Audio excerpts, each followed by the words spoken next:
హరే కృష్ణ ఆత్మబంధువులకు నా చేతిలో ఉంది పల్లి గింజలు. మీ అందరికి తెలిసి ఇది రోజు రెగ్యులర్గా వాడేటువంటి పల్లి గింజలు. ఇవి తెలంగాణ, ఖమ్మం, ఇంకా ముఖ్యంగా వరంగల్ జిల్లాలో బాగా పండిస్తారు.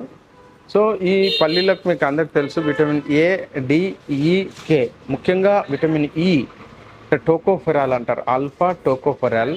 సో చాలా రిచ్గా ఉంటుంది కాబట్టి మనకు విటమిన్ ఈ బాగా అందుతుంది అనమాట. పల్లీలు రోజు ఒక పిడికెడు నానబెట్టుకొని నైట్ నానబెట్టుకొని పొద్దున్న తినడం చాలా శ్రేష్టము. అయితే ఇక్కడ ఇంకొకటి పల్లీతో ఇంకొక సమస్య ఏంటంటే, ఎప్పుడైనా ఏదైనా పల్లీలకు గ్రీన్ కలర్ బూజు వచ్చింది అనుకోండి, దాన్ని అఫ్లోటాక్సిన్ అంటారు. సో ఈ అఫ్లోటాక్సిన్ క్యాన్సరస్ అనమాట. ఎప్పుడు కూడా పల్లీలను మీరు చాలా జాగ్రత్తగా సార్ట్ అవుట్ అంటే వేరాలన్నమాట. ఏదైనా వంట చేసేటప్పుడు ఏదైనా గ్రీన్ కలర్ బూజు వచ్చింది అనుకోండి, అది వాడకూడదు. హరే కృష్ణ.